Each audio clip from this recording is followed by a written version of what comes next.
gardening. I'm right. I hope I'm right, because that's what I set up for. It is now, anyhow. It is now. Yeah. So container gardening. So a lot of people only think about container gardening in the summer, right? They're thinking spring and summer, and they really, you know, you're putting in your petunias, your geraniums, all that really pretty stuff. And then by the time fall and winter roll around, people are like, yeah, I'm done. And so they, you know, they just let the petunias die in the pot and they leave it there until next summer. But I want to encourage you to think about using those pots or containers year-round, because Prescott is a wonderful spot in that we truly have 4 mild seasons. So come fall, come winter, there's things that we can put in our containers and they'll be beautiful all through the season.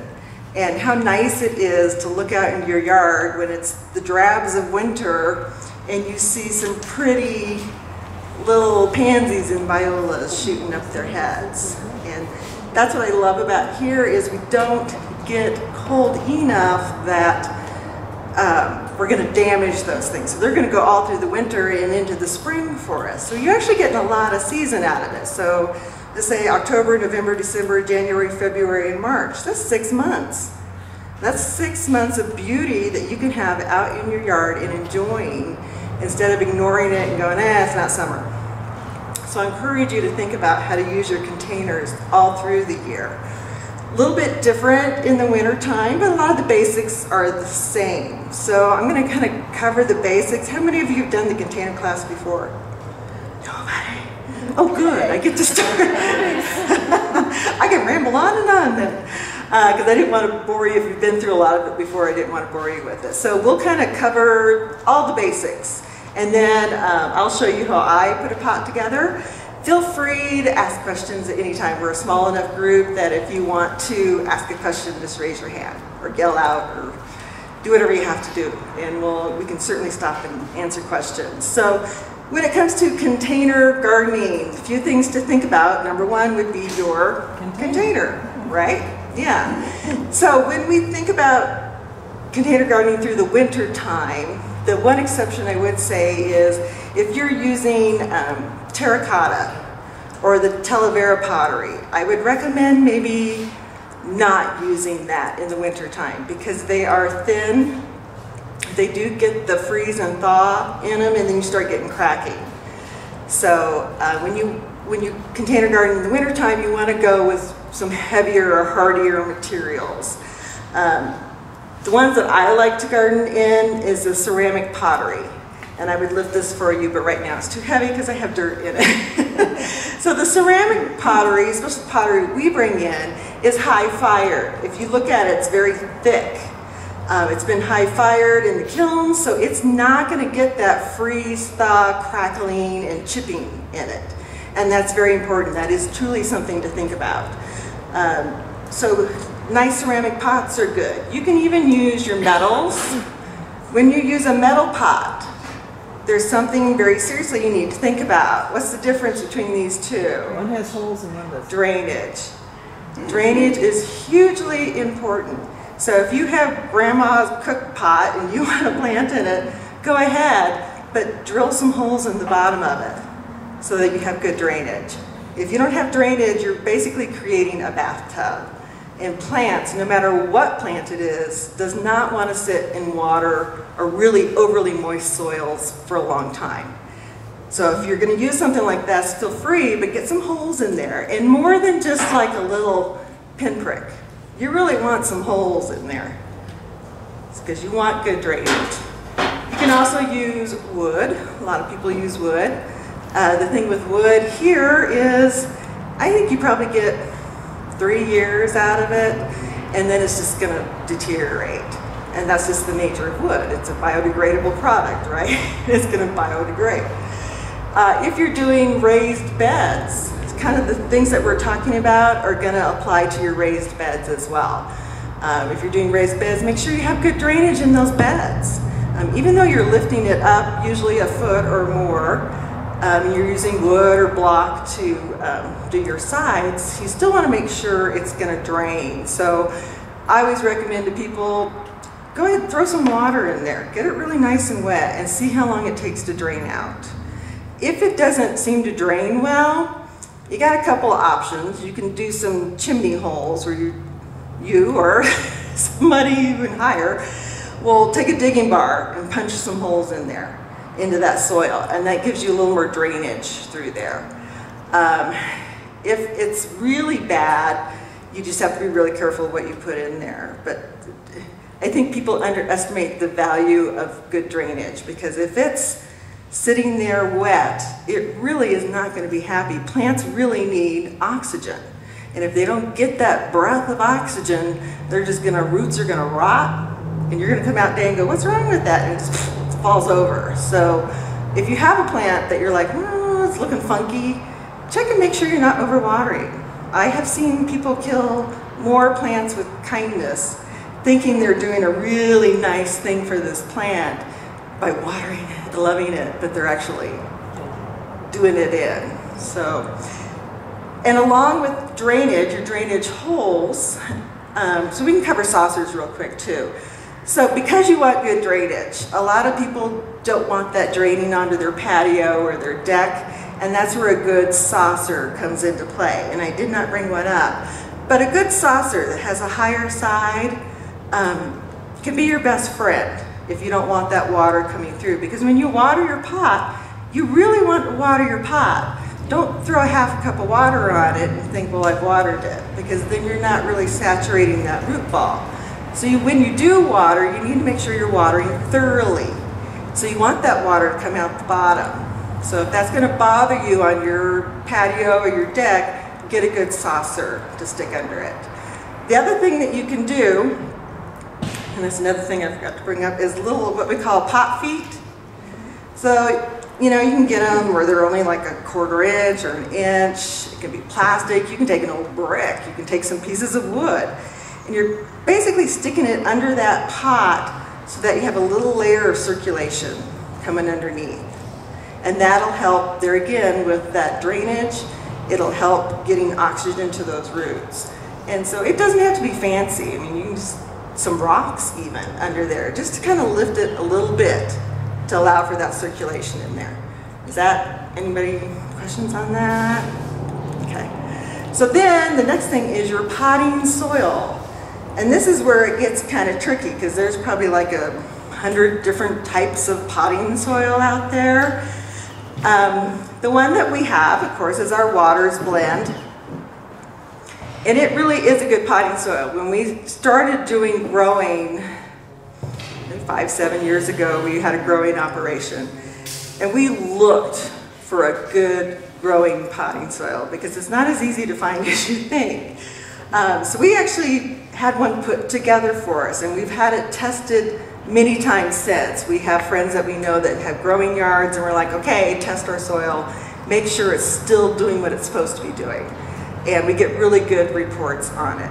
So a good potting soil, as you can see here, it's not, I can squeeze it and it's kind of crumbly still, right? So our potting soil has peat moss in it. It has composted green goods in there. It's also got some perlite, which is what this little white module thing in there is. And all of that allows for good drainage. Because there again, you want a potting soil that drains well. There are a lot of potting soils out there now that have different products in there that are supposed to help it retain water. And it retains water. It retains water too well. We had a lot of people coming in with like white, moldy, gross things growing on the top, and it just wasn't allowing that water and air to move through, so it was getting fungus and molds and all different kinds of things on it, and you don't want that. So a good potting soil is actually called a soilless potting soil because it doesn't have dirt. It has mulch, it has peat moss, it's got the perlite or vermiculite in there. If you take a good look at it, you'll see like little tiny little wood chips in there. And that's okay, that's a good thing to have in your potting soil. It allows for good drainage. The other thing about potting soils, because it has a lot of that peat moss in there, if you're familiar with peat moss, I mean, when it's moist, it's really, really great. But if it gets beyond that point of dry, it really dries up and it almost becomes like a solid. And when it's done that, what you have to do is really saturate it again to get it to loosen up and be wet, moist again. So check your potting soils. Is it worth it to spend a little bit more for a good potting soil? Yes, it is. It really is. And I know it's tempting, you know, to buy that 2 cubic foot potting soil that's $3. I get it. But you really want to take the time and put the expense in to get a good potting soil, because that's going to make a difference for your plants. It really will. So, any questions? You guys are all so quiet this morning. You need more coffee? Yes. What about Miracle Grow? I heard on one of the other classes that they didn't seem to like Miracle Grow. I'm not a big Miracle Grow fan, and that's one of those ones I know is inexpensive and you can find it a lot of places, but Miracle Grow is the one that people were coming in with and just really having problems with the mold growing on it. The cotton from the pampas grass is blowing, I'm sorry. So I'm not a huge fan of it. Okay. That's just my opinion. I'm from Southern California. So yeah, I know it's used a lot there, but I would encourage you to find a better potting soil. Okay. Yes. Lisa, what about the Christmas cactus? Mm-hmm. Can they go in this potting soil? Oh, sure. Should you use that cactus soil? You could use either one. So her question is for a Christmas cactus, which is kind of more in the succulent family. Would I use this potting soil, or we do have a potting soil that's a cactus mixed potting soil? I say you could go either one. If I had this on hand, I would have no problem using it. If I didn't and I was going to go buy a potting soil, I might get the cactus mix, just because it has a little more sand in it and it's going to drain a little better. Which made me think of something, houseplants. If you're doing houseplants, this is also a great potting soil for houseplants as well. So you can use it for your pots outside and your indoor houseplants too. In addition to so our potting soil has a organic 555 starter fertilizer in it. So when you're planting in it, you don't necessarily need to add a lot of additional fertilizers at the time that you're planting. But I'm going to cover, once it is planted, a couple little things to talk about first. I knew I was going to trip on that. Root and Grow. So Root and Grow is a great product to use when you're transplanting, even if you have a plant that's kind of stressed. It's a great product because it has rooting hormones in it. So it's going to encourage those fine little root hairs to grow. And those are the root hairs you want, because those are the ones that pull in the nutrient and the water. So those are the ones you want to encourage. So Root and Grow encourages the new little root hairs to grow, and it also has hormones in it that will help with that transplant shock. Because we're going to be taking these cute little plants and we're going to be disturbing their root sections and messing them up a little bit and cramming them in a pot, and they're going to go, oh, what happened? So this kind of helps with that whole transplant process, helps it reduce its stress level and encourage new roots. Fertilizer. So there's a couple of different kinds of fertilizers. This is a granular, this is an all-purpose fertilizer. It's a slow fertilizer, so it's going to break down over 3 months and feed for a 3-month period of time. So this is the meat and potatoes. This is what the plant's going to use and pull nutrient from for 3 months or more. So this is a good one to use in your pots. Make sure you follow directions, because you're not going to use it the same in a container as you would in the ground. But this is, you need to give your plants something long-term to eat, because they need that. Even in a good potting soil, because you are watering, when you water, you're washing a little bit of that nutrient out each time. The plant's using it, and then it's washing out too. So we need to make sure we're consistently feeding in a container. And then your water solubles, so this I always describe as the, it's a Dr. Pepper or it's the Monster drink. It's that shot of food for them. So this one is 10-54-10. So the 10 is nitrogen, phosphorus, and potash. So that middle number, that 54, that's what encourages blooms, just to keep blooming, blooming, blooming. And it also helps with root growth and development. So that middle number, that phosphorus, is a really important number. Because if all you're doing is throwing nitrogen on a blooming plant, it'll get green and it'll be beautiful, but it's not going to consistently bloom for you. So this is that kind of in-between, use it every couple of weeks and it's going to give your plants that boost to just kind of keep blooming and be happy. So fertilization in a container is important. Sometimes I don't. This is Flower Power 54. Flower Power. And honestly, when we came out with this product 3-4 years ago, maybe longer, I lose track of time. And people were like, really? Can I just use Miracle-Gro? We're like, oh, yeah, this is better. I have people that come back and they buy 3-4 bottles at a time because it does work. And once they start using it consistently, they are so impressed how it just keeps things blooming that they're diehard believers in it. Is that liquid or is that? This is it's a crystal that you mix in water. So it's got a little scoop in there. I have a 2-gallon watering container. I put a couple scoops in, fill it up, and just water. And I do it every 2 weeks. If I have a plant that is just really being stubborn and just will not bloom, it's just kind of looking at me, sometimes I'll do it once a week to get it going and then go back to twice a week, once every 2 weeks. Sorry, last night was a long night. So really good product to use, good one to have on your shelves, in your storeroom. You could use it on houseplants if you wanted to, but it's really designed more for plants that bloom. If you also can use it on during the summer, like your roses, if your roses are sitting there looking at you, or even like your tomato plants and your squash, you know, at that point where they're not really blooming, this will encourage anything you use it on to bloom. So it's good for indoor, outdoor, all kinds of things. A lot of times when I'm doing my original planting, I will take some of my all-purpose food and I'll throw it in there and just kind of mix it into that soil.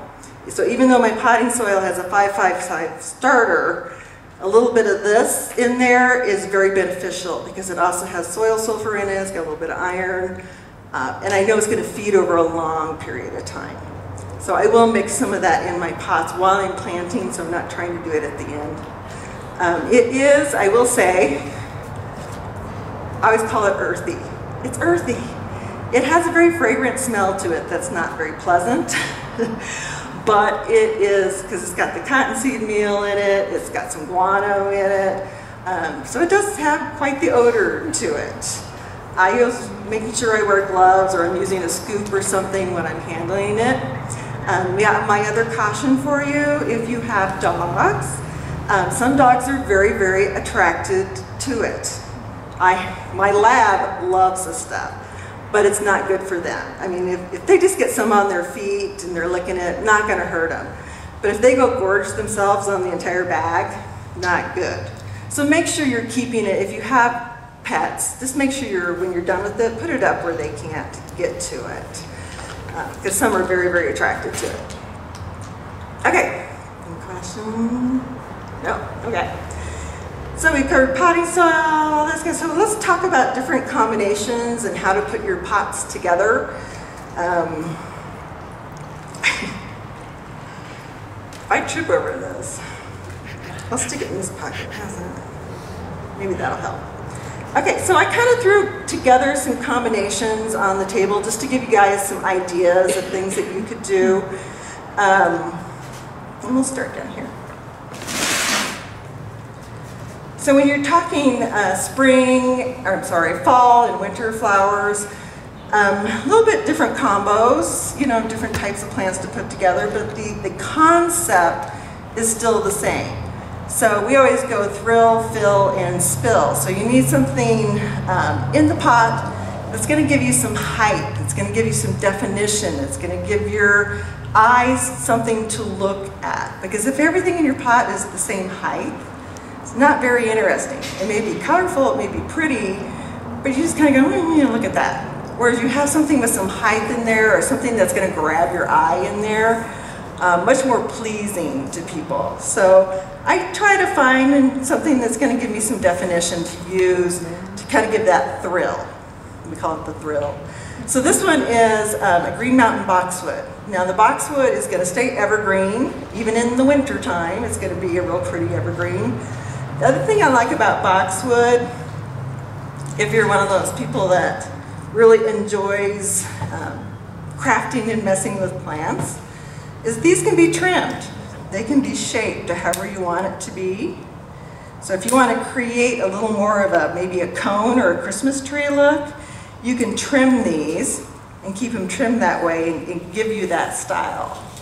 A lot of people use them to bonsai, so if you're into that bonsai thing, boxwoods are excellent for that. So I chose the boxwood because number one, it's animal resistant, evergreen, and I can shape it if I want to. Or you can just leave it and let it do its thing.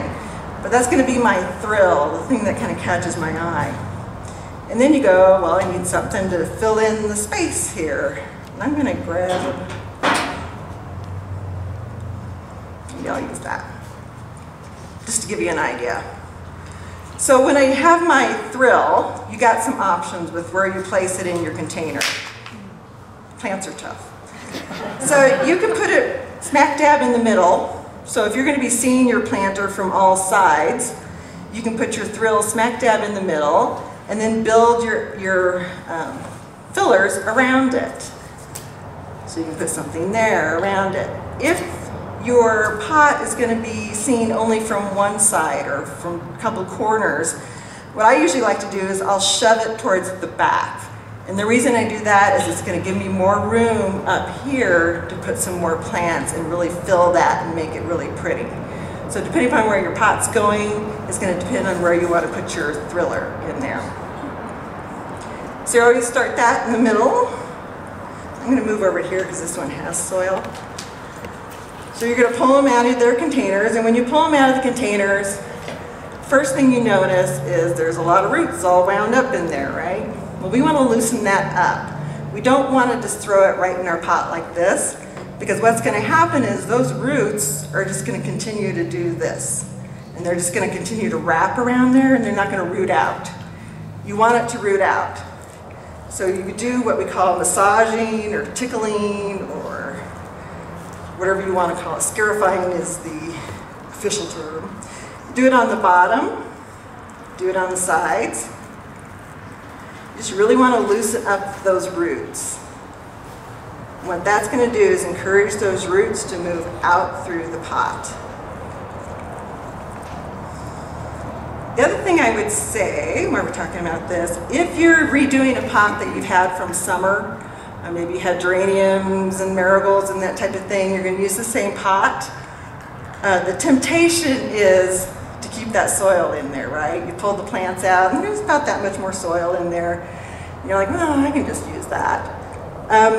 If you're going to do that, a couple of things. Make sure you're pulling the old root balls out. So a lot of times, you know, you pull out that petunia and you think you've got it all and you start mixing it up or loosening it up and there's a big wad of roots in there. Make sure you're pulling all that out. You want to start with as clean a soil and pot as you possibly can. If you have a really big pot and you're just planting annuals and that type of thing in it, if you want to leave that bottom soil, that's fine, but I would encourage you to really take your trowel and really loosen the soil. Because if you have a really hard, compact soil, the roots are not going to spread out. The roots of your new plants are just going to go, oof, no thanks, I'll just stay right here. So you want to make sure if you're using older potting soil, add some new to it to freshen it up, and make sure the entire thing is loosened up. The other thing you'll notice is my pot right here, my plant, I can feel it, it's moist. It's got a lot of nice moisture to it. When you're potting, do not put a dry plant into your pot. If it's dry, water it first. Because if you take a really dry plant and you put it in your potting soil, it's going to suck all the moisture in from that soil. So you want moist soil and a moist plant root ball when you plant. If you need to water them, let them sit for a few minutes and then plant. Yes? So you just gently loosen them I rip them. You can do that. Okay. Plants are, I mean, they're tough. Yeah. They're tough. Main thing is you just want to make sure you're loosening it. Okay. Yeah. So you're loosening up that root ball. When I do my pots, I usually fill them mostly full of soil first. And that way when I go to stick my plants in there, I can do it without having to try and prop them up and see how they're going to look. So it's probably, I would say, 3/4 full. So I'm going to do this one to the back. So there's my thriller. Now I need my filler. Fillers can be a lot of different things. So I just kind of chose an assortment of things that I liked, the colors. When it comes to colors, there's no hard, fast rule. It's what you like. You know, if you really like a mixture of colors, go for a mixture of colors. I mean, if you like yellow or orange and purple together, put orange and purple together. It doesn't matter. It's what you like in your pot. I chose the stock because stock smells so good. It has a really nice kind of a clovey cinnamon smell to it, so it's one of my favorites. So I chose to go with the stock. Now this one, I probably am going to need a little more soil in there, but right now I'm just kind of playing. So a lot of times before I completely plant the whole thing and then go, ooh, I don't like that, I'll play with it first and kind of see what I like together, what I don't like together. Then I chose some ornamental kale, real pretty, nice plant. You can't, everybody asks, can I eat that? I'm like, well, you can, it's pretty bitter. It's more just to look pretty, but yes, you could eat it if you wanted to. If you didn't, if you really wanted something more edible, you could put a Swiss chard in there. The Swiss chard is definitely edible all through the winter. It also, you can see sometimes the birds like to peck at it too a little bit. But yeah, you could put a Swiss chard in there if you wanted to, if you wanted something truly edible. So these are my filler. They're getting that space between the thriller and the bottom of the pot, just kind of filling that empty area in there. You guys can, depend, you know, and everybody has their own thing. They got to make it even. I got to have 3 of those in there, you know, or I got to have equal numbers of everything in there. If that's your thing, do it. If it's not, don't worry about it. Put it together the way that you like it to look. I would probably do something like that in there, just because maybe I'm a little more neurotic and I want to have an even thing there and something in the front. So fillers can be anything. You can do pansies. So if I wanted, I could even take some, since these are in a 6-pack, I could take these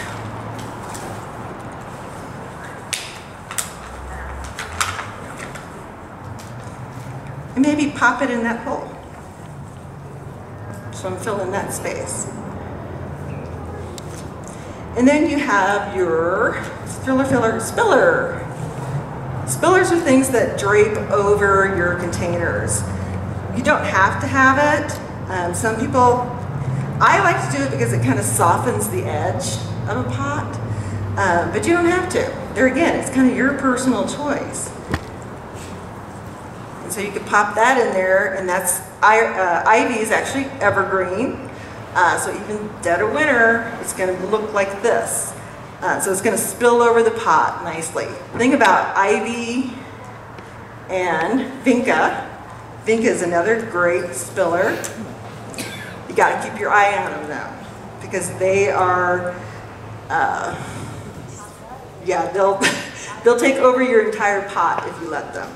And the next thing you know, you're looking at your pot and I'm like, where's the rest of the plants I put in there? And the ivy is basically grown around and sucked it all in. So if you do ivy, vinca too, don't be afraid to go yank on it. If it's getting too aggressive, just go yank some of it out. It'll be fine. But that's the one caution with these guys, is they can just kind of take over the world sometimes. The other thing with your spiller, if you're going to do a spiller, is this one since I already have it out of the pot.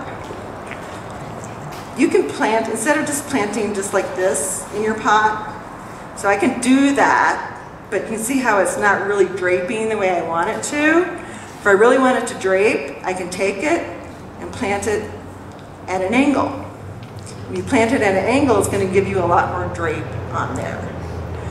Same is true for your filler. If I didn't want it just upright, if I turn it just a bit, I can see the top of the plant, right? It's much prettier to look at instead of just looking at the ugly leaves so much and seeing the top of it.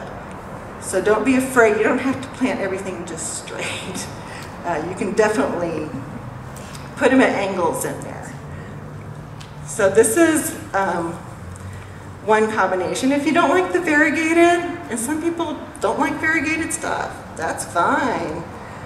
Put something else in there that's not variegated. So that's just one little combination. Some of the others I threw together.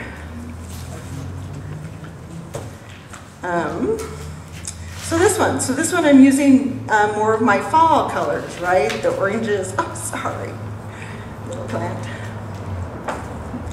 So this one is more of the oranges and reds, so it's definitely got more of a fall look to it. This time I went with a little dwarf Alberta spruce. Dwarf Alberta spruces do wonderful in pots because they grow so slow that it is not going to overgrow or take over your pot anytime soon. It's just a real slow grower. These can be shaped as well to keep them really cone shaped. Cute at Christmas time, put a little thing of lights on there. It's adorable. The only thing with these guys in the summertime, if you're using them in the heat of summer and it's up against, say, a radiant wall, a brick wall, I have had them burn. My experience is they just kind of get hot. So I would either move it away from that hot wall where it's getting that radiant heat, so there's got more air circulating around, it's just not as hot. Because they can be a little, just during that heat of summer, it can be a little touchy. This time of year, no problem at all. I can take the cold. I think it goes down to like -50. And if we get to -50, I'm moving. So it can take the cold. You don't have to worry about this guy. So I chose him for my thriller. Calendulas. Calendulas are great little plants. They kind of take that place of that marigold, you know, that we like, but cannot take the cold temperatures. Calendulas definitely can. Very animal resistant too, so if you have javelinas, you have rabbits, that kind of thing that are frequently in your yard, they might take the blossom off because the blossom is actually edible. They might nip it, but they're not going to eat the rest of the plant. So it's a real pretty orange. It will literally bloom. I had one actually last for 2 years, which really surprised me. So it's a very, very tough plant. Not as well known, but a great plant. Comes in yellows too. So I thought, I'm gonna, do my fall color. So I'm gonna use those as my fillers. I also chose the Swiss chard, but the other things to think about, so these are beets. You can use beets. You can use lettuces. There's a lot of different lettuces out there. Beautiful colors. Don't be afraid to mix it up a little bit. No problem with that. So maybe I'm just gonna, pop that in there. Just to give it some color. These are okay, this one's a viola. Violas are usually a little bit smaller than the pansies. Pansies usually have a bigger head, but equally as tough, if not tougher. I think violas actually hold up better. And you'll frequently find them reseeding in different little places all over your yard. And you're like, what's that? Oh, so cute. Really, really tough. You do need to kind of deadhead them. Same with the pansies. Keep them blooming, you want a deadhead. So you're taking those old blossoms and you're just kind of pinching them off. And that will encourage it to stay blooming, keep blooming. The other thing with pansies and violas, they can get a little bit leggy, right? You can see how this one's kind of drooping over because they love the sun, and if this time of year our sun's at a different angle, it may not be getting quite enough sun, but just, and I know this is going to kill some people, but just pinch it back. If you pinch them back and then hit them with the flower power, they'll be blooming again in no time. But if you don't want them to get so leggy that they start drooping, you got to pinch them back. Don't be afraid to do it.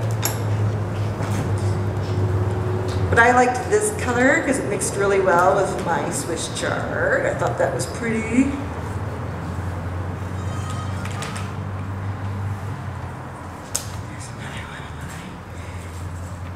And a lot of times you can just take your combination like I've done here and just play with it. You know, do you like the way that looks? Maybe you don't. Maybe you don't like that calendula. It's just too much in there. So you're gonna, maybe you don't like the Swiss chard. Maybe you're like, don't need that. So I'm just gonna do my flowers around it.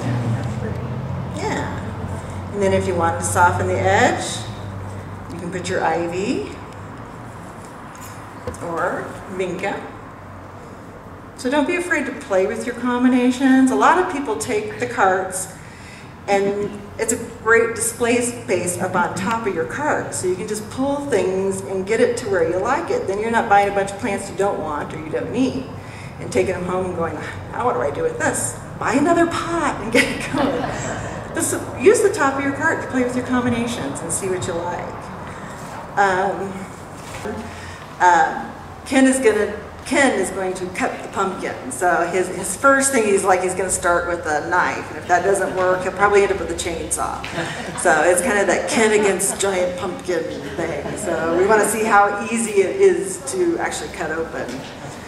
We grew some giant pumpkins at home this year. I think our biggest got probably right around 50 pounds. It's a nice big size. So we have it out front. I'm waiting for the javelinas to come find it.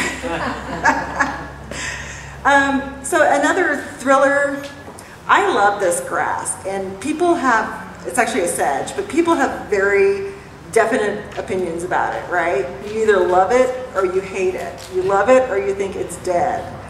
But I love using it in the fall because it just has those great fall colors to it. It looks almost like straw in there. Really, really pretty in pots. This is another color, and yes, it's supposed to look this color. It's not dead, it's healthy. It does, but when you surround it with really pretty other things, it really takes a unique characteristic. So I love using these. What were those called again? These are sedges. Stitches? Sedges, S-E-D-G-E. This one's red fox. And this one is fox red. Somebody got really creative. So I love using these in my pots. And I have several in my yard. And even in the summertime, I still like having them. Snapdragons. So snapdragons are an amazing tough pet. How many of you have grown snapdragons before? Yeah, tough plant, reseeds. We sell it as an annual, saying only one season, but technically it's a biannual. So it will live 2 to 3 years, and then that plant goes away. But because they reseed so easily, they're really fun plants to have out in your yard. They're also very animal resistant. There again, you've got javelina, deer, bunnies. These are great ones to put in because they leave them alone. It's tested. It's going to continue to bloom. It'll take a break January, you know, when everybody should take a break in January. It'll probably stop blooming. It'll stay green, but it just won't bloom as profusely as it was doing before. But come February, March, it'll start blooming again. And it'll keep blooming up until we get really hot because it doesn't like the heat. And that's where you yank them out and you put your geraniums in, right? But it's a great little filler plant to use. It does get tall. This one would probably get even taller. There are some dwarf varieties. This one is Sonic Crimson, and I want to say it gets, 18 to 24 inches. So it's going to get tall, definitely. There are some dwarfs that I think stay 10 to 12 inches. But really pretty, and I don't mind if it's going to get tall with this grass in here. I don't care. That's fine for me. So snapdragons, Dusty Miller. It's another one of those crazy tough plants. The dead of winter, it'll look like this, even in the winter time. So it's a great, it does bloom in the summertime, but it's not like a pretty bloom that you want to keep. You want it more for that foliage. That silvery gray definitely adds some real pretty texture and color, and it helps offset your other colors. The leaves are very fuzzy, and that's why the animals don't like it, because they don't like that fuzzy leaf getting stuck in their throat. What was that called again? Dusty Miller. Dusty Miller. Mm-hmm. And there's a couple different varieties of Dusty Miller, believe it or not. I think this one is they call it new look, as opposed to the old look. The older ones, I think, have more of a smaller leaf to them. It does have a little bit different look to them, but either one, they're both great plants. So if I just kind of tucking that in there, you see how the gray, just using the foliage, offsets the color of the blooms and really makes you see it. There's our pansies. Nice little plants, great plants for here. Love the cool season, hate the heat. So these are great to throw in your pot now. They're again in the dead of winter. Even if they get snow on them, they're still okay. They may look a little like this, you know, and then that snow melts off and the sun comes out and they just perk up and they're happy and they're going. I have literally had these bloom all winter long. Really, really. In a nice sunny spot, they're gonna do terrific. If your spot's a little more shady, they may not bloom as proficiently in the middle of winter, but they'll live. But come the heat of summer, come the end of May, they're not happy. They really don't like that. So you pull these out and you put your nice warm season plants in. I like to throw some white in my pots. There again, it's like a personal preference thing. The thing I like about white is it offsets the other colors so well. So when you have white in there, it really makes the red a lot more red. So using a little, it's really not, white is very unpopular. So I don't buy a whole lot of white, but using a little bit in your pots really can help just kind of brighten them up too, especially in the wintertime. A couple little pansies in there. And then, so these are say that 3 times, bull's blood beets. And yes, they would make a beet, but I don't plant them for the beet. I plant them because I love the color on them. It's such a pretty color. Yes, if you wanted to, you can take the leaves off and put them in your nutrition shake, and they're great if you do those kind of shakes. But you can just use it as a plant too. See how pretty it looks in there? You guys see it? Oh! Really gives it some color, some different, really unique color. And then if I wanted, I could take my little ivy, and I'm going to tuck that in towards the bottom. And I have a great container that is literally going to bloom and be pretty all winter long.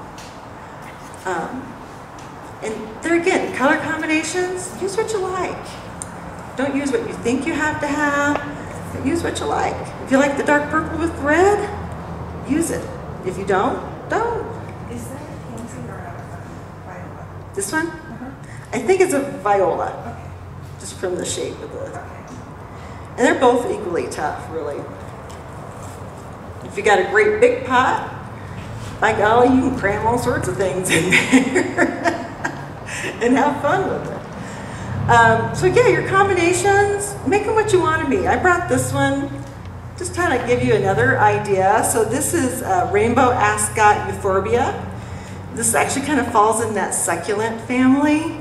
The thing I love about this, in the wintertime, it'll look like this.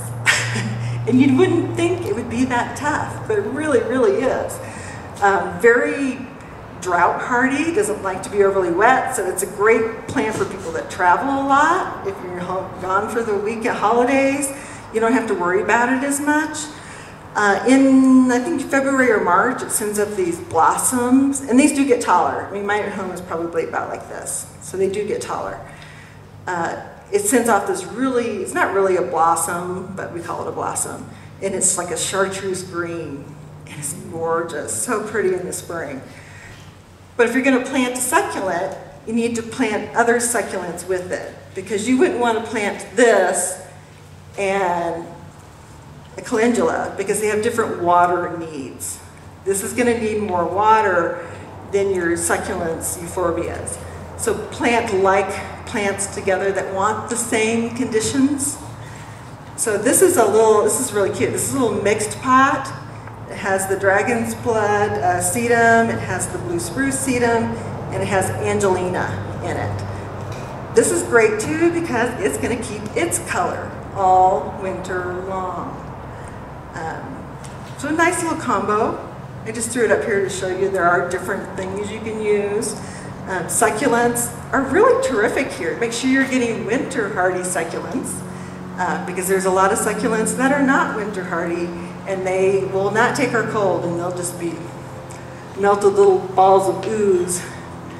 This is the dragon's blood. Again, I just brought it up to show you. You can use it as a spiller over your pot. But they're so pretty in the wintertime. It amazes me how they keep their color and they just look so good in the wintertime. This one. So this is Snapdragon 2. It's just not open yet. So this one's Sonnet Burgundy, and I think that was what, Crimson? So it's just not open yet. Yeah. So when, with Snapdragons, when they lose their blossom, or the blossom fades, so this one's going to last quite a bit longer, but eventually it's going to start to fade. And then you got to deadhead it or pinch it off. And that's going to encourage it to get fuller and also send off more blossoms. So don't be afraid. I don't want to do it now because it looks so pretty. But you would just pop it off down to the next leaves. Sometimes they'll produce other little side blossoms. This one's not doing that. But if it had a little side blossom coming off here, I would just pinch back to that and let that blossom open up. So you do have to deadhead these guys. They do take a little bit of maintenance, but not a lot. I mean, you can go out with your coffee and the sun comes out and you just do a little trimming, a little nipping here and there. This is one of my favorite little tools. I love this tool because it is so easy to trim. It's not like a great big pruner. Some people use scissors, which works really good too, but see how I can get down in there? I can just take that all the way back. It's just really easy to use. Every once in a while, I prune the wrong one and I'm like, oh, darn it, how did I do that? But yeah, these are really handy little tools. Nice for women's hands too. Your other tools, I don't know if you saw me using them, big scoop. I love to do that to get my, when I'm dishing out my potting soil. It just gives you something big to scoop with. And then you got your little more delicate tool. Because once you get this all situated, once you've got it all, okay, I'm happy with that. I got it where I want it. You're going to have to fill in with some more potting soil, right? Also, these little guys, when they come out of the pots, there again, don't be afraid to loosen them up. It's not going to hurt them. Sometimes the bottom falls off. That's okay. You just go like this. So don't be afraid. You really want to loosen those up in there. So you're going to put your plants in, and you're going to have some holes in that potting soil. And that's where you got to fill it in. Ooh, that's wet. You don't want your plants that wet. Squeeze some water out. But loosen them up. So now I've got my plants where I want them, but I've got holes and I need to fill that in. And that's where this guy comes in handy. Because you can just take little amounts and you're just kind of scooting it in there and filling it in. Once you think you've got it full, I usually take my fingers, tamp it down, make sure I don't have any air pockets in there. Because everyone you're going along and all of a sudden, there's a great big hole there. So fill that in with some more soil. Once you've got it where you think it needs to be, then you water it in. So I take a watering can, I put my root and grow in it, and I just water it. Now that soil is going to settle some, right? Because you're moving the air out of it, so it's going to settle. Once I've watered it and it's kind of moisture's run through it, it's sat for a little bit, I go back through and test it again because I may need to put some more soil in there. And it will continue to settle for a couple of days, and that's okay if it does. You just kind of check it, you know. You don't want to put your soil in so high up to the rim that every time you water it, the soil comes out. So give yourself a good inch, you know, of soil below that pot so that your water is not just flowing out and creating a big mess. But the other part of that is make sure your soil is high enough. Because if you have that much room between your soil and your pot, your plants are just going to get lost in there and you won't even see them. So make sure you have your soil high enough in there to begin with to kind of get started. Fill it in, fill in those little air pockets, tamp it down, water it, and then go back and check it again. You may need to put a little more soil in there. Watering through the winter time, I water my pots usually once a week in the winter time. Now, last year was unusually warm. November was crazy hot. And I probably watered about twice a week in November. You know, if it's really warm out, use some good judgment and test them. You know, do I need to water or are they okay? A lot of these plants, your vincas, your pansies, snapdragons, they don't like to be overly wet, especially if they're wet and cold, not a good combo. So you don't want to keep your pots overly moist. You just want a nice even moisture. If you have a moisture probe, that is your best friend. I always tell people, spend 13 bucks, go get a moisture probe. Because sometimes you've got this whole big pot and maybe it looks wet or you stuck your finger in here and it was wet, but then you stick your probe down in there and this further down, it's dry. Or maybe it's the opposite. Maybe it's dry up on top and you're like, oh, I need to water it. But if you were to really get down in there, there's a lot of moisture in there still. So using a moisture probe can take a lot of the guesswork out of it for you and help you get really good, proper watering on your plants. Make sure if we have, say it's January, and you're like, oh my gosh, a horrible freeze is coming. Make sure you water your pots before a hard freeze. Because roots that are hydrated are going to go through a freeze a lot better than a dry root. So you will lose plants if they're really dry. I don't know where all that water is coming from. It's like oozing out there, I don't know. And that goes for plants in the ground too, your trees and your shrubs. If you know a hard freeze is coming, water. Your plants will be much happier with that. Are there any other questions? Anything I didn't cover?